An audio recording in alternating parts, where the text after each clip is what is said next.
예. 요한복음 12장 1절에서 8절까지 말씀 중에 우리가 지금 나누고 있습니다.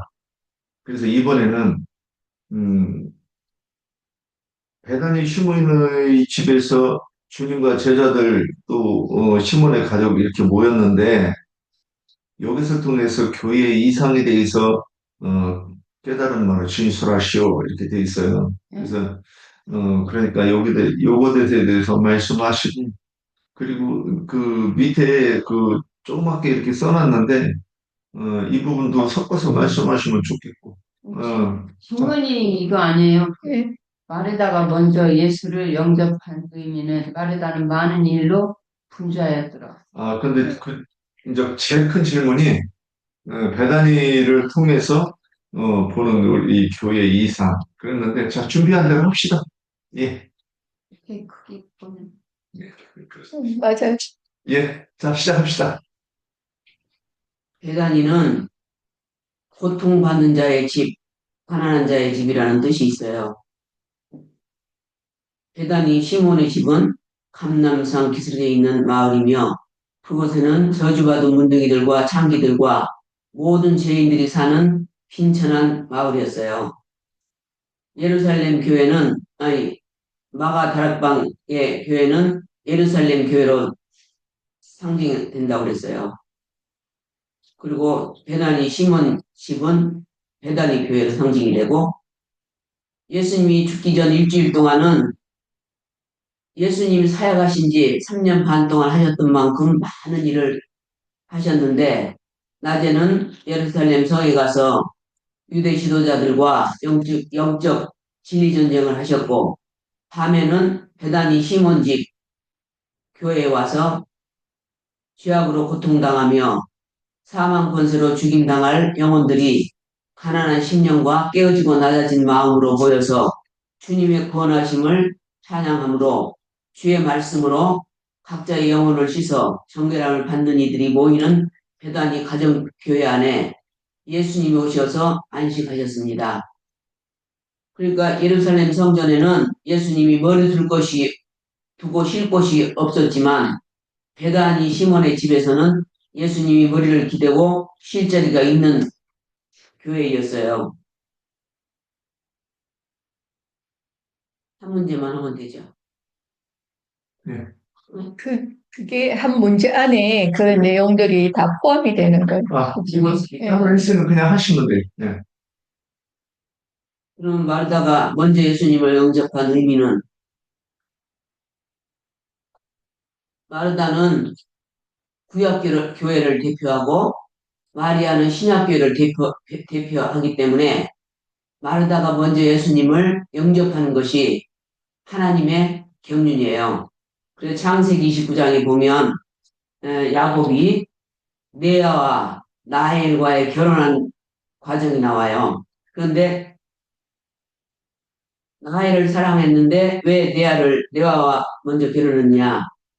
레아는 구약교회를 예표하기 때문에 레아와 먼저 결혼을 해야 하는 것이 하나님의 뜻이고 그 다음에 나중에 라헬과 결혼한 것은 신약교회를 예표하고 있어요. 하나님은 말씀을 맡은 유대인들의 때를 구약시대를 먼저 경영하시고 거기서 구원 얻은 자의 수가 차야 이방인의 때로 시대를 바꾸는 것이에요. 그래서 구원의 순서는 유대인부터 구원을 하는데 그래서 예수님이 나는 이스라엘 12지파에게 보냄을 받았다고 말씀하셨어요. 그리고 마르다가 분주한 뜻은 많은 일로 분주한 뜻은 마르다는 주의 말씀을 듣는 것보다 육신적으로 먹고 마실 수 있도록 나병 정결례를 위한 음식 장만한 일이 더 급하고 중요한 일이라고 판단했기 때문에 분주했는데 그것은 마르다는 아직도 주의 말씀을 듣고 영의 빛을 받아 마음이 정결케 되는 것이 나병에서 고침받고 정결례를 행하는 것의 실현이란 이상이 희박했기 때문에 여전히 율법적인 전통과 관념이 남아있어서 율법에 정한 정결례를 행하기 위하여 많은 준비를 하려고 분주했어요. 이 정결례에 보면 민수기 민수기죠. 가난한 자를 위한 나병한 자의 결례율법을 보면 가난한 자들은 비둘기 새끼 2마리만 가져오면 된다고 그랬어요. 그 나머지는 다 제사장이 가져와서 해준다고. 이거는 뭘 말하느냐?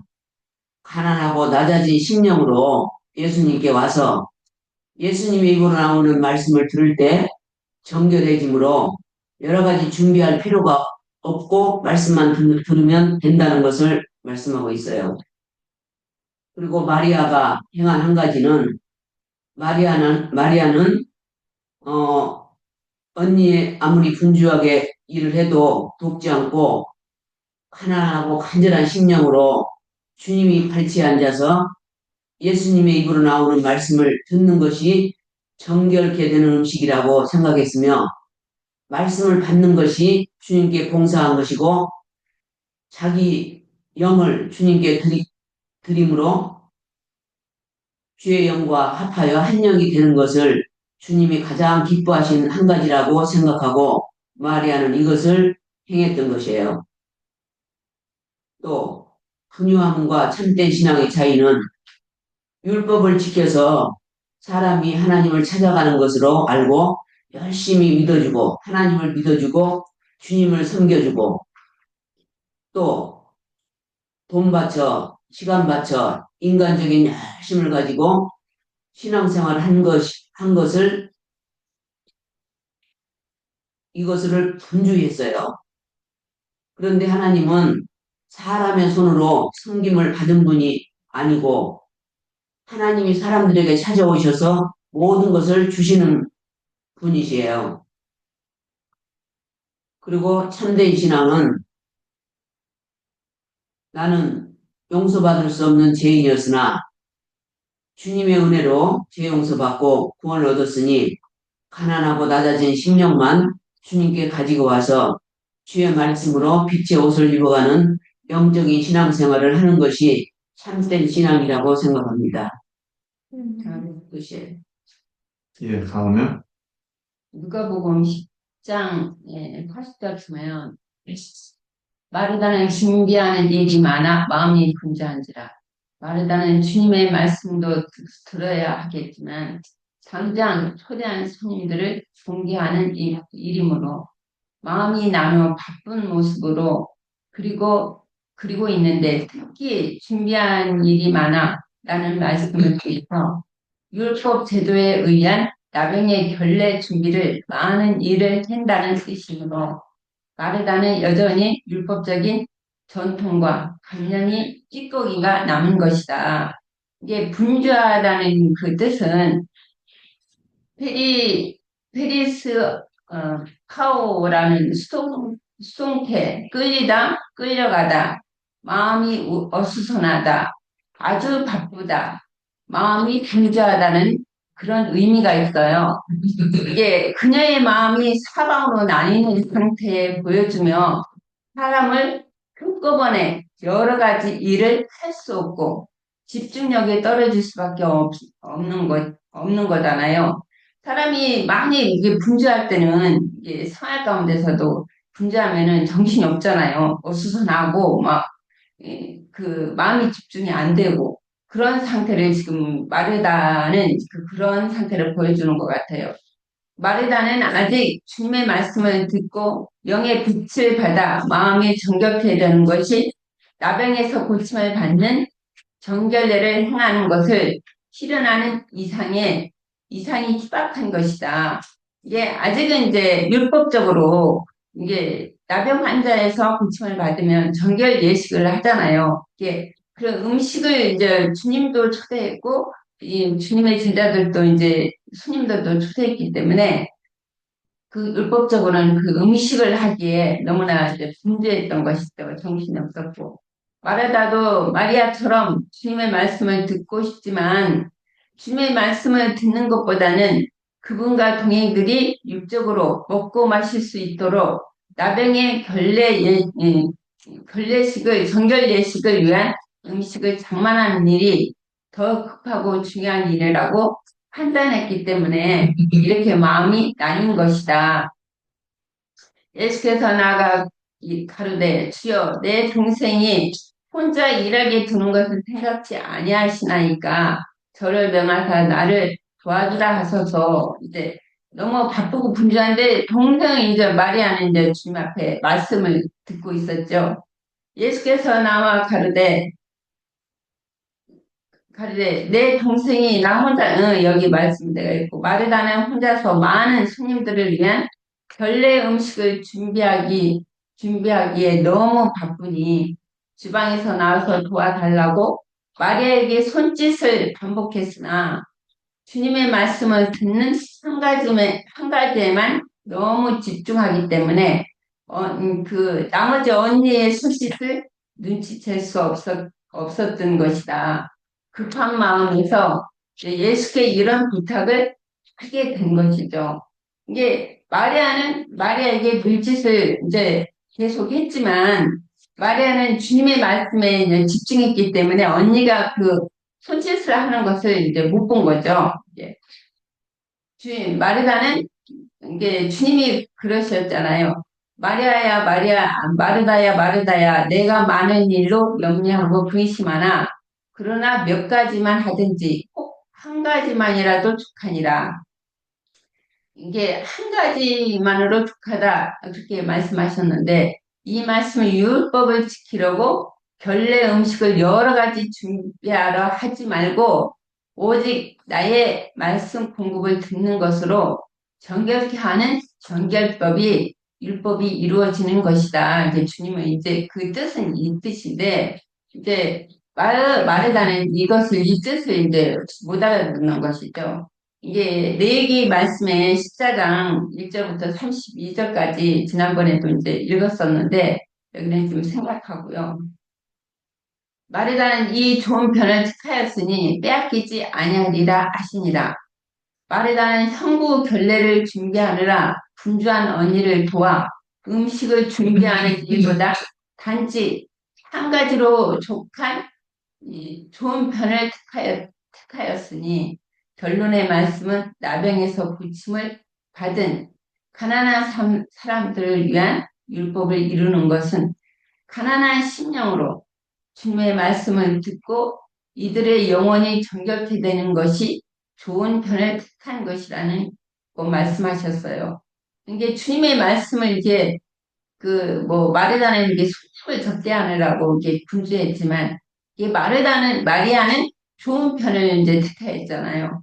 이게 나병에서 고침을 받는 것은 이제 율법 말씀을 이루는 것은 가난한 심령으로 주님의 말씀을 듣고 이들의 영혼이 정결케 되는 그런 편을 이제 마리아는 택했다는 거잖아요. 구약 성경에 레아는 상징된 여인인 선지자를 동역하는 마리아의 봉사와 나엘의 상징된 여자인 마리아의 헌신이 구별되는 것은 사실은 레아의 알력은 나엘의 알력에 미치지 못하는 것이잖아요. 이게 레아는 알력이 안 좋았고 나엘은 알력이 좋았던 것이죠. 이게 영적으로 보면은 이제 멀리 이제 볼 수 있는 것이고 이게 레아는 나엘보다 알력이 미치지 못한 것은 지금 있는 예루살렘 교회는 위에 있는 예루살렘은 실현할 안디옥 교회의 계시에 미치지 못한다. 이게 그 레아는 예루살렘 교회를 말씀하시는 거고 이게 마리아는 마르다는 예루살렘 교회를 대표하는 거고 또 레아는 예루살렘 교회를 대표하는 거고 나엘과 마리아는 이제 신약 안디옥 교회를 대표하는 것이잖아요. 교회는 위에 있는 예루살렘의 실현은 안디옥 교회의 계시에 미치지 못하기 때문이다. 예루살렘 교회는 반드시 율법을 지켜야 하며 할례를 받아야 구원을 받는다는 전통관념이 완전하게 벗어지지 못하여 수건이 눈을 가린 상태, 이게 고린도 전서에도 그런 말씀이 나와요. 모세 율법을 읽을 때 수건이 그 마음을 덮었도다. 근데 언제든지 주께로 돌아가면 그 수건이 벗어지리라 그렇게 말씀도 있어요. 이게 이방인에게는 보내심을 받은 사도 바울에게 계시된 신약 경륜을 훨씬 밝기 때문이다. 이게 사도행전에도 나오고 갈라디아에서도 나오는데 베다니의 마리아와 주님의 사랑 관계는 그리스도의 교회의 관계인 것이다.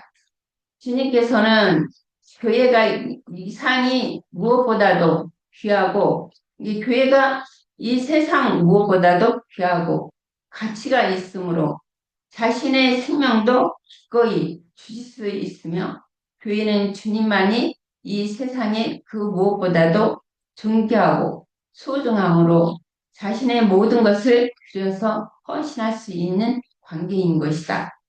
참 사랑은 자신이 모든 것을 다 주는 것이 가장 행복한 사랑입니다. 이렇게 사랑하면 당연히 영원히 함께 살아야 하는 것입니다. 이게 주님은 우리를 사랑하셔서 모든 것을 다 주셨잖아요.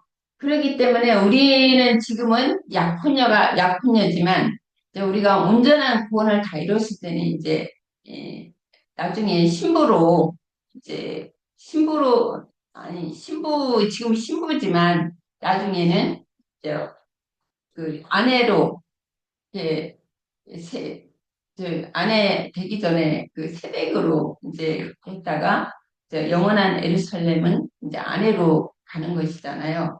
그런 것처럼 주님과 그 교회는 한 연합체가 됐기 때문에 주님은 우리 사랑하셔서 모든 것을 다 주셨잖아요. 이게 우리는 이제 주님의 사랑을 받고 그 생명을 받았기 때문에 우리가 만약 성숙해서 이제 그 혼의 구원을 온전히 이루었을 때는 이제 주님과 이제 결혼하는 것이잖아요. 그런 관계, 교회와 주님은 그런 관계인 것이다. 여기까지 하세요. 예, 또 이어갑시다. 네. 아까 엘사자매님이 누가복음 10장 얘기를 했는데 말씀을 안 읽었으니까 제가 읽어보겠습니다. 먼저 누가복음 10장 말씀을 한번 볼게요. 38절에서부터 42절까지를 읽을게요. 그들이 길 갈 때에 예수께서 한 마을에 들어가심에 마르다라 이름하는 한 여자가 자기 집으로 영접하더라. 그에게 마리아라 하는 동생이 있어 주의 발치에 앉아 그의 말씀을 듣더니 마르다는 준비하는 일이 많아 마음이 분주한지라 예수께 나아가 이르되 주여 내 동생이 나 혼자 일하게 두는 것을 생각까지 아니하시나이까 그를 명하사 나를 도와주라 하소서. 주께서 대답하여 이르시되 마르다야 마르다야 네가 많은 일로 염려하고 근심하나 몇 가지만 하든지 혹은 한 가지만이라도 족하니라. 마리아는 이 좋은 편을 택하였으니 빼앗기지 아니하리라 하시니라 그랬는데요. 그래서 40절에 보면 마르다가 준비하는 일이 많아서 마음이 분주하다고 그렇게 말을 하고 있는데 성경에서 일한다는 용어는 예수를 믿음으로 영접하는 것이 성경이 말하는 일하는 것이지 열심히 어떤 율법의 어떤 행위를 하는 것이 일하는 것이 아니라는 거예요. 그래서 요한복음 6장의 28절, 29절에도 보면 그들이 묻되 우리가 어떻게 하여야 하나님의 일을 하오리까?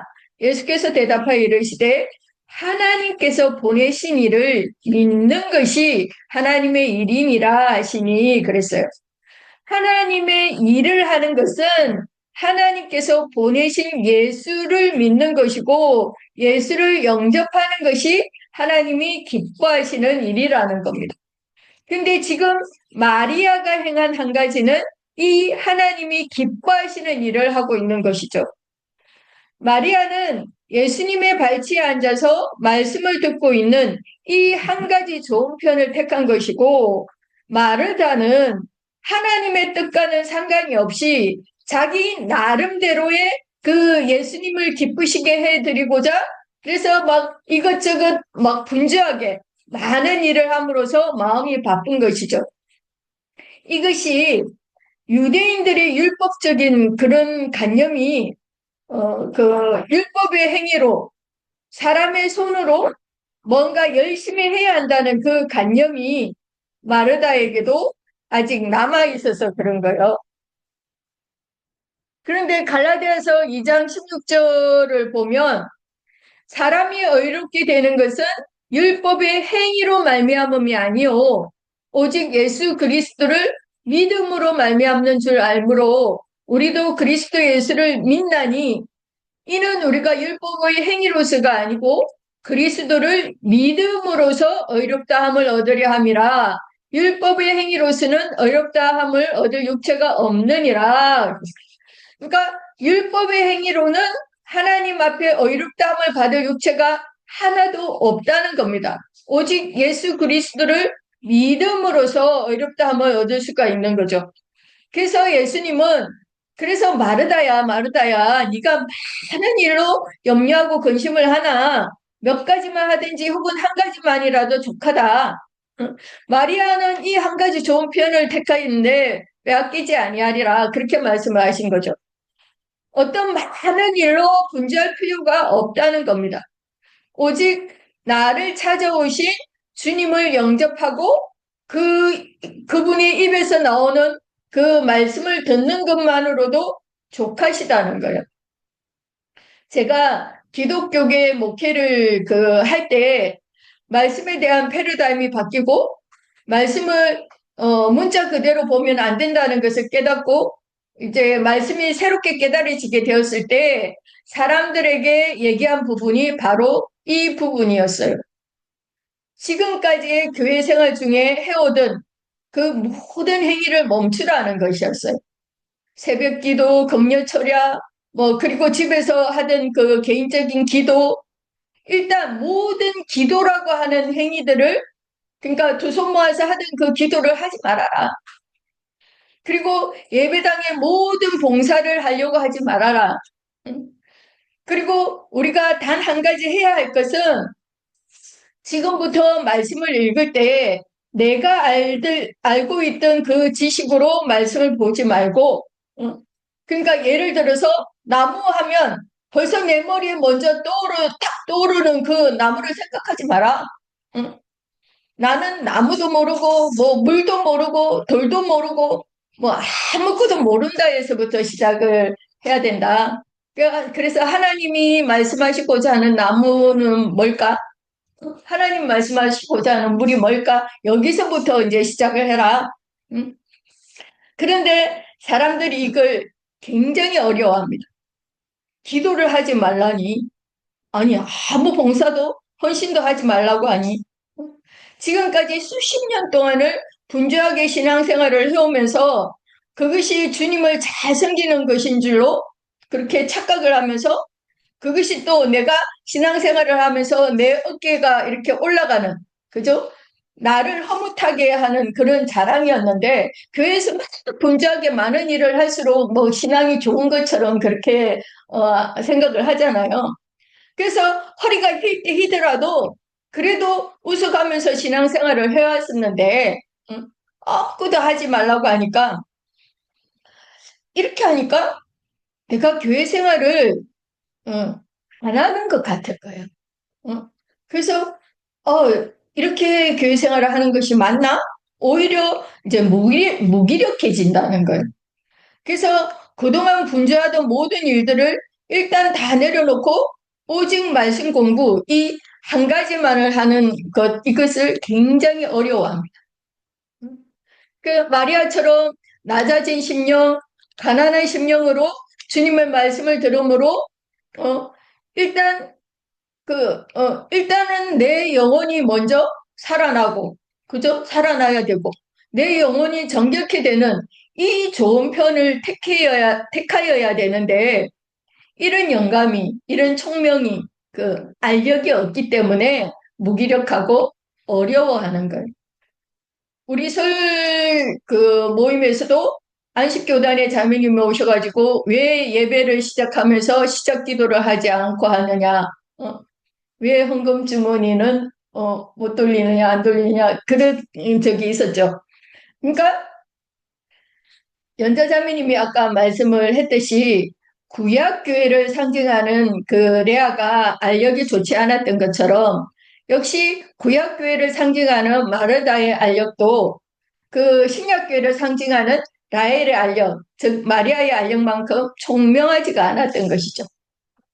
그래서 지금도 많은 믿는다고 하는 기독교계 교인들이 생명의 그 실제가 없고 빈 껍데기만 붙들고 그런 신앙생활을 왔다리 갔다리 하면서 어떤 사람은 또 정말로 어려운 환경 속에서도 그래도 신앙생활은 놓을 수가 없으니까 뭔가 확실하게 보이는 것도 없고 그러나 놓기에는 불안하고 그러니까 허리가 휘다 못해 이제 꺾어질 지경이라도 눈물을 흘리면서 그렇게 상담을 해오는 사람도 있었는데 그때는 저도 이런 눈이 안 열렸던 때라 뭐 명쾌한 상담을 해줄 수는 없었지만 하여튼 그렇게 불쌍하게 신앙생활을 하면서 방황하는 영혼들이 너무나 많은 그런 안타까운 현실이죠.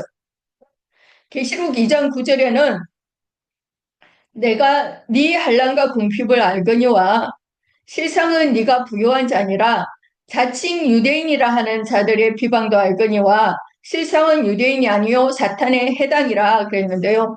이 말씀은 서머나 교회에게 하신 말씀이잖아요. 그 성경에 엄연히 이런 말씀을 하고 있는 이런 심각한 문제를 그들 그 유대 교인들 또 세상 교계의 그 목회자나 신자들은 이런 지혜와 계시의 영이 임하지 않았기 때문에 자신들이 그렇게 열심을 내면서 평생을 헌신하고 있는 그 기독교라고 하는 종교 체제가 자신들의 영혼을 구원해 주지 못한다는 그 사실을 아무리 말을 해줘도 그 구약 그 예수님 계신 뭐 그때나 지금이나 뭐 못 알아듣고 사실은 그들은 그렇게 듣고 싶지가 않은 것이겠죠. 그죠? 자기들이 그렇게 헌신해 왔던 그 모든 것들이 다 빈껍데기라는 사실을 믿고 싶지가 않은 거겠죠. 그러니까 그들을 생각하면 너무나 안타깝고 불쌍하고 정말 가슴이 너무 아픈데 그러나 말을 해도 먹히지가 않기 때문에 정말 답답하고 어떻게 해야 될지를 모르겠어요, 사실. 이런 유대 종교 체제와 같은 기독교계는 계시록 2장 9절의 말씀과 같이 그런 사탄에 해당, 즉 사탄 무리의 종교 조직이라는 거예요. 마태복음 8장 16절에서부터 20절 말씀도 한번 보겠습니다.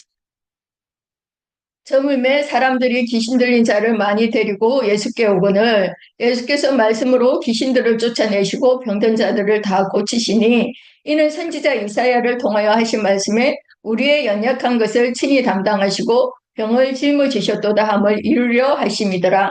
예수께서 무리가 자기를 에워싸는 것을 보시고 건너편으로 가기를 명하시니라. 한 서기관이 나와 예수께 아뢰되 선생님이여 어디로 가시든지 저는 따르리이다. 예수께서 이르시되 여호도 굴이 있고 공중에서도 거처가 있으되 인자는 머리 들 곳이 없다 하시니라. 이 말씀이 누가복음 9장에도 똑같이 나오는데 누가복음 9장 58절에는 여호도 굴이 있고 공중에서도 집이 있으되 인자는 머리 들 곳이 없도다 이렇게 나와 있어요. 그러니까 거처할 곳이 곧 집이잖아요. 그죠? 그래서 예수님은 늘 유대교 유대 교인들에게 유대교들에게 의해 가지고 그들에게 늘 배척을 당하셨죠. 자기 땅, 자기 백성들에게 왔음에도 불구하고 그들이 예수를 영접을 하지 않았어요. 예루살렘에서 늘 배척을 당하고 쫓겨났죠. 그래서 여호도 굴이 있고 공중에서도 거처할 곳이 있는데 인자는 머리 둘 곳이 없다 그렇게 말씀하셨어요. 그러나 또 다른 한편으로는 유일하게 그 예수님이 머리를 두고 예수님의 지친 몸과 영혼을 안식할 수 있게 한 그 한 가정이 바로 그 감람산 기슭의 베다니 마을의 문둥이 시몬과 마르다 자매의 가정집에서, 그죠? 마르다 자매가 주님과 제자들을 초청하고 영접을 해줬잖아요. 그래서 베다니 마을의 문둥이 시몬과 마르다 자매의 그 가정집은 하나님의 권속들이 함께 모여 사는 그 하나님의 집에 대한 상징이 되는 것이고, 하늘에 기록된 장자들의 그 모임인 교회를 상징하는 것이죠. 그래서 예수님이 예루살렘 성전으로 가시지 않고 베다니 마을의 문둥이 시몬의 집, 또 그 시몬의 아내인 마르다의 집에 예수님이 가신 것은 성경에는 분명하게 사람의 손으로 지은 전에 계시지 않는다 이렇게 말을 하고 있잖아요. 사도행전 17장 말씀이죠. 24절, 25절인데요. 우주와 그 가운데 있는 만물을 지으신 하나님께서는 천지의 주제신이 손으로 지은 전에 계시지 아니하시고 또 무엇이 부족한 것처럼 사람의 손으로 섬김을 받으시는 것이 아니니 이는 만민에게 생명과 호흡과 만물을 친히 주시는 이심이라 그랬어요. 그래서 서신서들을 보면 성령의 편지는 다 어떤 형제나 자매님의 집에 있는 교회에게 보내진 말씀들이잖아요. 그래서 누구누구의 집에 있는 교회에 문안하라 뭐 이렇게 나오죠. 그래서 예수님은 예루살렘 성전에서 말씀 잔치를 베푸신 것이 아니고 문둥이 시몬과 마르다의 집에서 말씀 잔치를 베푸신 것이고, 이것은 오늘날도 마찬가지로 사람의 손으로 지은 정말 어리어리하고 어떤 교회는 막 대리석으로 뭐 수십억을 들여서 지었다잖아요. 그렇게 크고 반듯한 그 성당이나 예배당에 그리스도의 생명이 흘러가는 것이 아니고 하늘에 기록한 장자들의 모임인 그 집에 있는 교회들의 그리스도의 생명이 흘러가고 있는 것이죠. 그래서 오늘 요한복음 12장 말씀에는 마리아의 헌신 이야기가 나오는데, 6월절 여세전에 예수께서 베다니에 이르시니 이곳은 예수께서 죽은 자 가운데서 살리신 나사로가 있는 곳이라. 거기서 예수를 위하여 잔치하세 마르다는 일을 하고 나사로는 예수와 함께 앉은 자 중에 있더라. 마리아는 지극히 비싼 향유 곧 순전한 나드 한 근을 가져다가 예수의 발에 붓고 자기 머리털로 그의 발을 닦으니 향유 냄새가 집에 가득하더라. 인데요. 그러니까 이 마리아의 이 헌신이 먼저는 마르다가 자기의 가정집을 열어서 예수님과 예수님의 제자들을 초대를 했기 때문에 말씀 잔치가 배설이 되어진 것이고, 마르다의 이런 헌신이 선행이 되어졌기 때문에 마리아가 이제 예수님의 발에 향유를 부어서 예수님의 장례를 준비하는 그런 헌신이 또 이루어질 수가 있었다는 것이죠. 이 마리아의 헌신에 대해서는 또 다음에 할 것 같아서 여기까지만 하겠습니다. 네.